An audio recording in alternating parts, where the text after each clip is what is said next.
পশ্চিমবঙ্গের হুগলি জেলার তারকেশ্বর ধামে বিরাজ করছেন স্বয়ং মহাদেব। কিন্তু জানেন, তারকেশ্বর মন্দিরের এই শিবলিঙ্গ তারকেশ্বর থেকে সেই গয়া এবং কাশী অবধি বিস্তৃত। আগে হ্যাঁ, 16 শতাব্দীতে বিষ্ণুদাস নামের এক রাজা রামনগর অঞ্চলে রাজত্ব করতেন। সেই রাজার ভারমল্ল নামের এক ভাই ছিলেন। ভারমল্ল ছিলেন একজন যোগী, যিনি ঈশ্বরের সাধনায় নিজের জীবনকে উৎসর্গ করেছিলেন। সেই ভারমল্ল পুজো আচার জন্য প্রায় দিনই বনে যেতেন, ফলমূল এবং মধু সংগ্রহ করতে। আজ যেখানে তারকেশ্বর মন্দিরটি রয়েছে, সেই সময় এই জায়গাটির নাম ছিল তাড়পুর।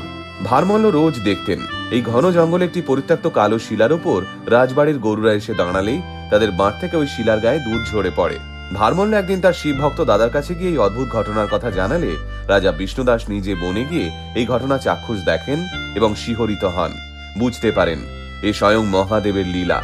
এরপর রাজা বিষ্ণুদাস এবং তার ভাই ভারমল্ল ঠিক করেন ওই শিলাস্তম্ভকে শিবলিঙ্গ রূপে রামনগর